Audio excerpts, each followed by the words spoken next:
Morning friends, I am Aarti from Gupta's classes. जैसा कि आपने कल एग्ज़ाम दिया है एचटेट पीजीटी कॉमर्स का, चलिए हम उसका सॉल्यूशन करते हैं और आप अपना चेक कीजिए कि आप कितना स्कोर कर रहे हो।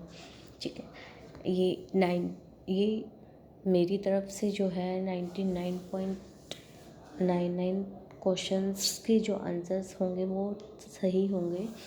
ठीक है, चलिए फर्स्ट क्वेश्चन इज़, मेरे पास जो है सेट है वो ए है। First question is a condition in which information inflows exceeds an individual processing capacity. तो इसका राइट आंसर आपके पास ऑप्शन है informal communication, formal communication, accurate information और इन्फॉर्मेशन ओवरलोड। तो इसका राइट आंसर आपके पास होगा information overloaded, right. Next question, the products life cycle stages in which a product sales start climbing. आपको पता है कि 4 स्टेज होती है, introduction, growth, maturity and saturation. Introduction में धीरे धीरे, ग्रोथ में एकदम से, मैच्योरिटी में उसमें थोड़ी स्टेबिलिटी आ जाती है और सेचुरेशन में वो गिरना शुरू हो जाती है। Answer is growth.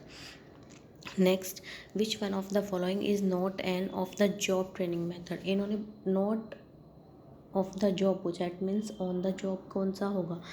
आपके पास ऑप्शन है job rotation, classroom lecture, simulation, festival. Direct आपको क्लियर हो रहा है यहाँ से job rotation. Is it clear? Next question, to make others behave in way which they would not have behaved otherwise. दूसरों से ऐसा व्यवहार कराना जैसा वे अन्यथा व्यवहार न करते हों। तो ये क्या होगा? एफिलेशन नहीं होगा, नीड ऑफ अचीवमेंट भी नहीं होगा, नीड ऑफ पावर, पावर से आप ऐसा करा सकते हो। Next, the process of monitoring and evaluating the nature and directions two of change in business environmental. ठीक है, इसका क्या होगा? एनवायरनमेंट में जो चेंज होता है उसको आप कैसे इवेलुएट करेंगे, इसका आएगा आपके पास environmental scanning. Next, for creating a company we use Alt+F2। Next, the idea that consumer will not buy enough of the firms products unless it undertakes a large scale selling and promotion efforts. इसका answer selling और promotion इन दोनों में से होगा। ठीक है, अगर सेलिंग पे ज़्यादा ध्यान देते हैं तो सेलिंग, अब वो सेलिंग के साथ यह विचार कि उपभोक्ता फर्म के पर्याप्त उत्पाद तब तक नहीं खरीदेंगे जब तक कि बड़े पैमाने पर बिक्री और प्रचार के प्रयास न किया जाए। तो प्रमोशन कंसेप्ट यहाँ पे इसका आंसर होगा। Next, XYZ are partner sharing profit in equal ratio. Capitals आपके पास गिवन है 50, 40 एंड 30,000। प्राइवेट एसेट्स आपके पास गिवन है। What is the extent of their liability in the firm. अब देखिए, पार्टनर्स इक्वल पार्टनर है, उनकी लाइबिलिटी फर्म में क्या है, ऐसा कुछ भी गिवन नहीं है कि वो किस टाइप के हैं। तो इक्वल पार्टनर है तो टोटल लाइबिलिटी कितनी हो जाएगी आपके पास? देखिए, 50,000 उसकी कैपिटल है, 20 प्राइवेट एसेट्स है, तो टोटल 70 हो गया, 42 एंड 35। तो कितना हो जाएगा आपके पास? Answer is 70, 40 and 35। X and Y are sharing profit ratio 7:3। इसमें देखिए डायरेक्ट गिवन है कि 7 जेड को एडमिट किया है, ठीक है, और एक्स से कितना शेयर ले रहा है, वो एक्स का शेयर आपके पास देखिए कितना है, 7/10, और उससे 3/7 ले रहा है। इसको माइनस करोगे तो आपके पास ये एलसीएम लेके सॉल्व करोगे 29/70 आ जाएगा। ऐसे ही वाई से ले रहा है वो 3/10 माइनस 1/7, इसका आ जाएगा 11/70। एक्स का इतना हो गया, वाई का इतना हो गया, जेड का आपके पास गिवन है 3/7। तो यहाँ से रेशियो निकल जाएगी आपके पास ये 29, 11 और 30। Next, consider the following statement. If a shareholder fails to pay the amount of one or more call on his shares, the company may forfeit his shares, right. ये स्टेटमेंट बिल्कुल सही है कि अगर आप कोई भी शेयर होल्डर कोई कॉल्स पे नहीं करता तो उसके शेयर्स को कंपनी क्या कर लेती है, फॉरफिट कर लेती है, right. Second, even after forfeiture of shareholders is responsible to pay the amount due from him until the company receive full amount on those shares. जब शेयर्स को वो फॉरफिट कर लेती है तो वो शेयर होल्डर्स उसके बाद चुकाने कंपनी उन अंशों पर देय राशि चुकाने के लिए उत्तरदायी होता है जब तक कंपनी नहीं, जब शेयर्स को फॉरफिट कर लिया तो उसके बाद कंपनी उन्हें रीइशू कर सकती है। तो इसका मतलब ओनली ए स्टेटमेंट आपकी ट्रू है और आर जो है वो फॉल्स है, राइट। नेक्स्ट, आपके पास दिया हुआ है करंट रेशियो, आपके पास दी हुई है 4:5, ठीक है। तो करंट एसेट्स और करंट लाइबिलिटीज़ की रेशियो हो गई 4:5 एंड क्विक रेशियो आपके पास क्या दिया हुआ है, क्विक एसेट्स यहाँ आप लिख लियो 5:7। तो अब यहाँ पर देखिए करंट लाइबिलिटीज़ की रेशियो आपके पास ये है, तो हम पहले इक्वल रेशियो निकालेंगे, इन दोनों को मल्टीप्लाई किया 35। अब यहाँ पे 7 से मल्टीप्लाई करेंगे, इसको 5 से करेंगे, तो 7 28 और 5 5 से 25। आपके पास करंट लाइबिलिटीज़ की वैल्यू कितनी दी है, 3,50,000, वो किसके इक्वल है, 35 के। अगर 3,50,000 35 के इक्वल है तो आपके पास आपको क्या निकालना है, इन्वेंट्री। इन्वेंट्री क्या होता है, करंट एसेट्स और लिक्विड एसेट्स का डिफरेंस, तो 3 की वैल्यू आपको निकालनी है। तो यहाँ से आपका आंसर आ जाएगा 30,000। ओके, क्या आंसर आ जाएगा हमारे पास यहाँ से 30,000। Next, ₹5,000 received from subtenant for rent and entered correctly in the cash book is posted to the debit of the rent account in trial balance. तो ट्रायल बैलेंस पर क्या इफेक्ट पड़ेगा, आपके पास दिया हुआ है कि debit total will be greater 10,000, debit total will be greater 5,000 on credit side. Next, subject to other entries being correct total will agree none of this.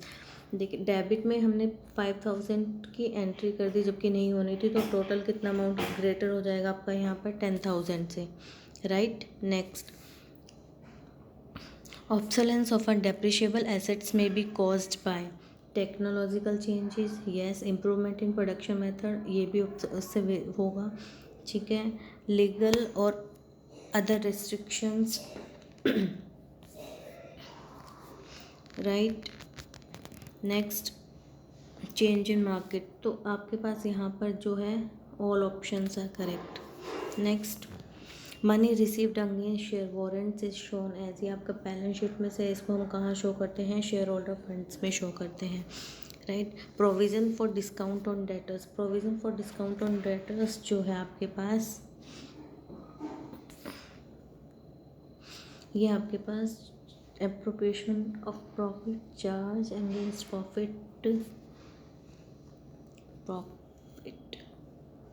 इस क्वेश्चन पे यहाँ पर आपके पास जो है डाउट है, इनमें से नन ऑफ दीज होना चाहिए क्योंकि एप्रोप्रिएशन ऑफ प्रॉफिट हो सकता है, एप्रोप्रिएशन ऑफ प्रॉफिट हो सकता है, रिवेन्यू ये नहीं है, बिजनेस के लिए इनकम भी नहीं है, ठीक है। Next, which of the following is not a characteristics of charismatic leader, vision and articulation, personal risk, sensitivity to flowers, need conventional behavior। तो इसका आंसर क्या आएगा आपके पास, कन्वेंशनल बिहेवियर, क्योंकि उसका बिहेवियर जो होता है वो होता है अनकन्वेंशनल बिहेवियर, राइट। आगे, small core business organisation that outsource major business functions is, it is called virtual organization, right। Next, an organization structure that creates dual line of authority, dual line it means ऐसे भी और ऐसे भी, and combine function और product, और जो दोनों का फंक्शन और प्रोडक्ट दोनों का कंबाइन होता है वो आपके पास होता है मैट्रिक्स स्ट्रक्चर, ठीक है। मैट्रिक्स या फिर प्रोजेक्ट स्ट्रक्चर आप इसे बोल सकते हो। Next, which one of the following is not a barrier of effective communication, effective communication का बैरियर आपके पास कौन सा नहीं होगा, ठीक है। Filtering, selective perception, interest level, emotions, तो यहाँ पर आपका आंसर हो जाएगा फिल्टरिंग, ये एक बैरियर नहीं है, right. What right does a consumer have to against unfair trade practice and exploitation? Information का तो इन्फॉर्मेशन लेने का होता है इक्वालिटी इक्वल वी, इसका आंसर आपके पास आएगा right of to seek redressal, right. Next question, the drive to become what a person is capable of becoming is called. एक व्यक्ति में जो वह बनने में सक्षम होता है वो प्रेरणा क्या, self actualisation, right. Next, which of the following statement is incorrect according to consumer protection act. District forum shall consist a lady worker, ये ठीक है। State commission shall consist of a person who is or has been a जज of high court, ये भी ठीक है। District forum shall consist of 4 members, ये wrong है क्योंकि उसमें टोटल कितने मेंबर्स होते हैं, 3 मेंबर्स आपके पास यहाँ पर होते हैं, ठीक है। Next, national consumer dispute redressal commission shall consist of a person who is has been right, ये भी ठीक है। तो कौन सा आंसर होगा इसका, number 3। Next, depreciation is the process of, depreciation जो है वो किस चीज़ का प्रोसेस है, एलोकेशन ऑफ कॉस्ट, क्योंकि वैल्यूएशन ऑफ एसेट्स गिवन है यहाँ पर। अगर फिक्स एसेट्स गिवन होता तो हम इसको टिक कर देते, ओनली एसेट्स गिवन है, ठीक है। डेप्रिशिएशन हम सिर्फ फिक्स एसेट्स पर लगाते हैं। Is it clear? Next, dividend received by other than financial enterprises is shown in cash flow statement. अगर फाइनेंशियल एंटरप्राइज नहीं है, उसके अलावा किसी ने डिविडेंड रिसीव किया है, तो वो आपके पास कौन सी एक्टिविटी में आ जाएगा, इन्वेस्टिंग एक्टिविटीज़ में। नेक्स्ट, लिस्ट 1 और लिस्ट 2 को आपको मैच करना है। सबसे पहले देखिए आपके पास अकाउंटिंग स्टैंडर्ड 9 दे रखा है, वो रिवेन्यू रिकॉग्निशन से होता है। 10 प्रॉपर्टी प्लांट एंड इक्विपमेंट से होता है। 16 आपका जो होता है वो होता है बोरोइंग कॉस्ट, और 17 सेगमेंट रिपोर्टिंग। अब आंसर आपके पास देखिए क्या क्या है गिवन है। ए का हमारे पास 1, बी का 2, सी का 4, आपके पास आंसर आ जाएगा इसका 3। Is it clear? Next, which of the following statement is incorrect. Depreciation is an amortised expenditure, ठीक है। Stock at the end if appears the trial balance is taken, yes, ये भी ठीक है। Fixed cost remain relatively unaffected, ये भी ठीक है कि कुछ टाइम तक वो इनअफेक्टेड रहती है। Next, fixed assets are stated in the balance sheet at their market value, ये गलत है क्योंकि हम उसे किस पर दिखाते हैं, कॉस्ट प्राइस पर दिखाते हैं, जो डेप्रिशिएशन माइनस करके लास्ट में हमारे पास आएगा उस पर हम शो करते हैं। Is it clear? It means ये ऑप्शन 4 आना चाहिए इसमें। Next, which of the following statement is true? Rent paid to landlord of the proprietor house must be debited to rent account, ये ठीक है। On purchase of furniture the amount spent on repair should be debited on repair account, ये गलत है, ठीक है। errors are deducted after preparation of trial balance suspense account is opened if the errors are detected after preparing trial balance, then all the errors are rectified through suspense account of the proprietor house। नहीं sorry, यहाँ पे ये wrong है क्योंकि यहाँ पे drawings account आपका maintain हो जाएगा, वो पर्सनल वो दे रहा है, रेंट दे रहा है, ये भी गलत है। यहाँ पे फर्नीचर अकाउंट में होना चाहिए, इसका आंसर होगा 4। विच of the following statement is true? Accrual concept implies accounting on cash basis, ये दोनों पे करते हैं, ठीक है। क्या बैंक अकाउंट रियल अकाउंट नहीं है, ये एक बैंक एक आर्टिफिशियल रिप्रेजेंट वो है आपके पास पर्सनल अकाउंट, ठीक है। नेक्स्ट आपके पास 1 मिनट वेट कीजिए।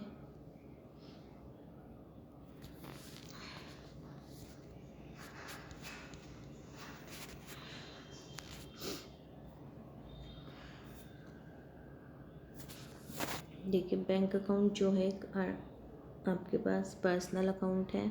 Laser is a set of accounts, ये ठीक है। लेजर जो है वो एक सेट ऑफ अकाउंट्स है और अकाउंटिंग में सिर्फ हम मॉनेटरी टर्म्स को ध्यान में रखते हैं, ठीक है, ये भी गलत है। Next, contingent liability is shown not below the balance sheet, this arise out of, simple हम जो बैलेंस शीट के नीचे हम शो करते हैं, कौन सी कन्वेंशन में करते हैं, convention of disclosure. Partnership accounts of X and Y were closed for the current year. Subsequently, it was discovered that interest on drawing was charged. For rectifying the error, which of the following account will be opened? कौन सा account आप open करेंगे? Profit and loss appropriation account.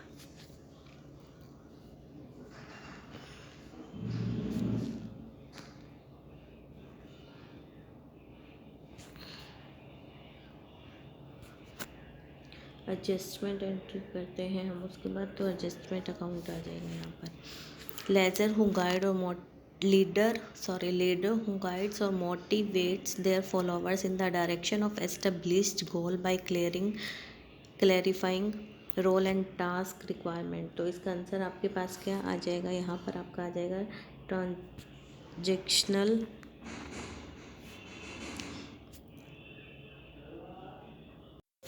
तो आपके पास इसका answer होगा transactional leader. Transformational तो उनमें ट्रांसफॉर्मेशन लेके आते हैं, उनके अकॉर्डिंग अपने आप को चेंज करना, उनको चेंज करना, ठीक है, वो होता है। तो ट्रांजेक्शनल लीडर इसका आंसर आना चाहिए। Next, the mental ability to analyse and diagnose complex situation is known as. इसे हम क्या बोलते हैं? ये हमारी होती है कंसेप्चुअल स्किल्स, राइट। इसके बाद आपके पास आ जाता है intellectual property rights includes. Intellectual property rights जो होते हैं उनमें क्या क्या आपके पास आता है? इसमें आपके पास पेटेंट्स भी आते हैं, ट्रेडमार्क भी, कॉपीराइट भी, सभी ऑप्शंस राइट है यहाँ पर, ठीक है।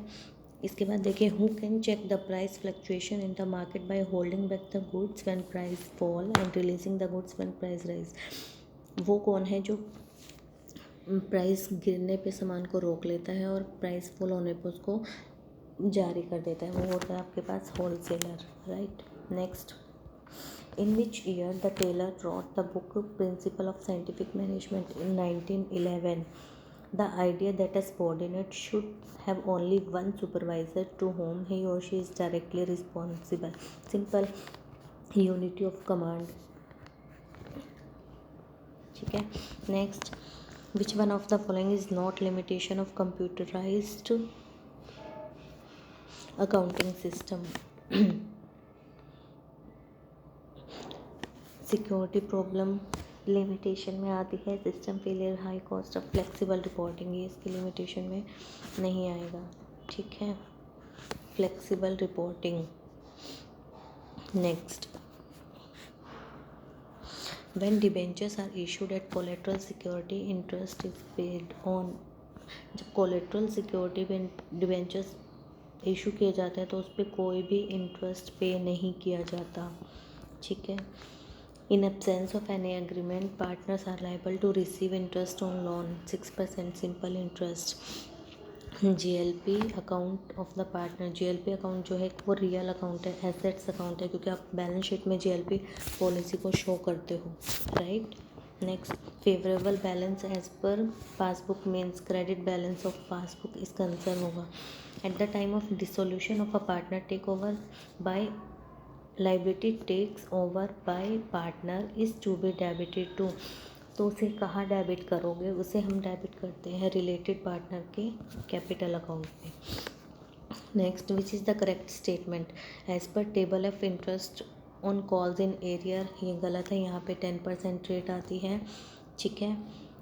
Table of rate of interest on calls in advance, यहाँ पे 12% आएगा। Loss on reissue should be exceed no.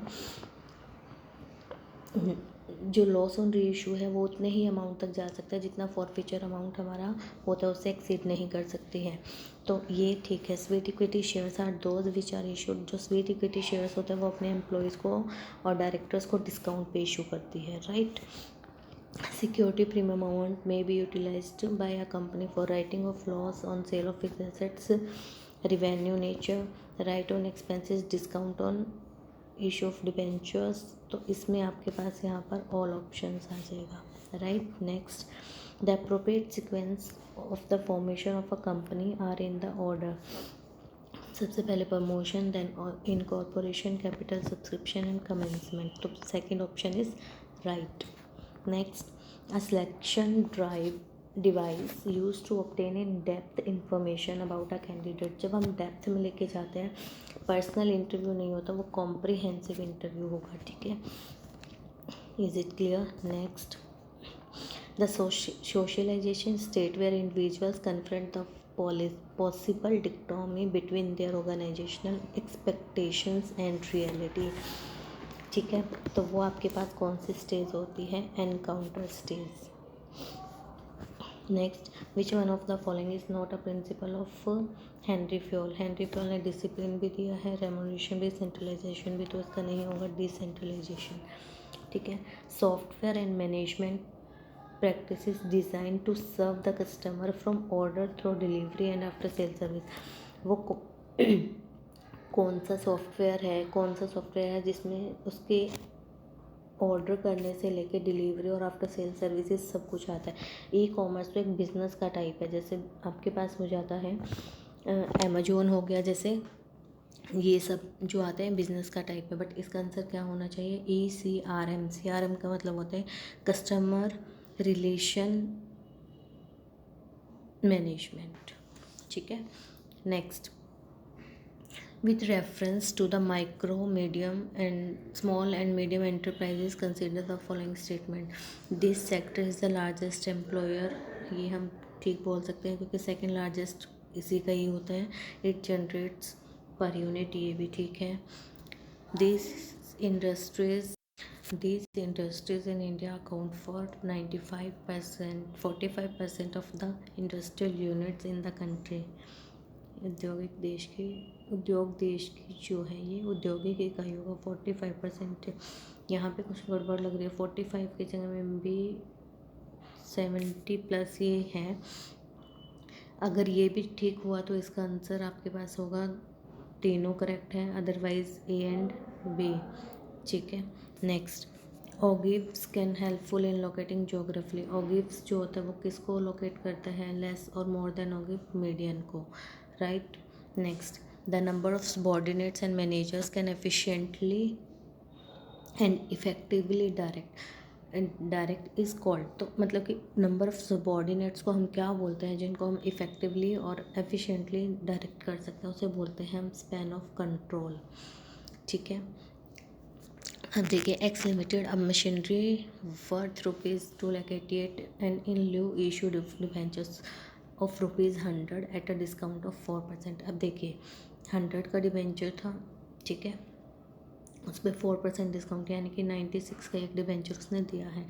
Total cost कितनी थी? 2,88,000। 96 का उसने डिबेंचर दिया, तो ये किस पे जाएगा? आपका 3 पे, तो 3000 शेयर्स आपका आंसर आ जाएगा, सॉरी डिबेंचर्स। ठीक है, विच of the following transactions will result into flow of cash. उस ट्रांजेक्शन का बताना है जिसमें फ्लो ऑफ कैश के बारे में आपको पता लग रहा है, यानी कि कैश आ रहा है जा रहा है, इससे रिलेटेड।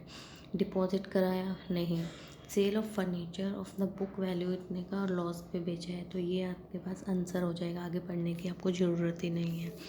ठीक है, next, nature of goodwill whose value is highest. उस गुडविल का टाइप बताओ जिसकी वैल्यू सबसे हाईएस्ट होती है। Cat nature. Next, in double account system the final account of a company failed to disclose the true condition of its assets because the assets of the company are shown at their cost price even when they complete worn out, right।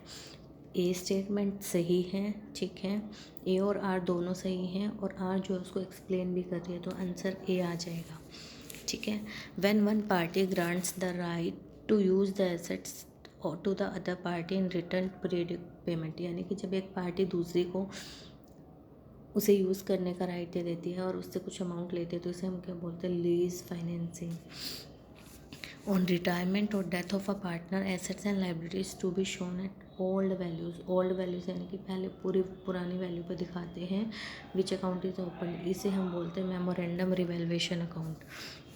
The total of the sales book is posted to the credit of. जो sales book का total होता है उसे हम sales account में transfer करते हैं। Debtor account नहीं होगा, सेल्स रिटर्न नहीं होगा, परचेज रिटर्न, तो none of this. A transaction involving decrease in डेप्ट इक्विटी रेशियो, यानी कि डेप्ट इक्विटी रेशियो को तो वो कम कर रहा है और इंक्रीज इन करंट रेशियो को वो ज़्यादा कर रहा है। तो ऐसी कौन सी ट्रांजेक्शन है? Issue of debentures against the price of fix assets, no. Issue of equity shares for cash, right. Debentures for cash, redemption of preference, तो इसका आंसर आएगा issue of equity shares for cash. ये आपका पूरा answer की है, please आप सभी मैच कीजिए। और अगर कहीं पे कोई आपको लगता है कि मैंने गलत बताया और आपको राइट आंसर पता है, प्लीज़ कमेंट हियर। ठीक है, thank you, have a nice day. अगर आपको अच्छा लगा है तो शेयर भी कीजिएगा। ओके।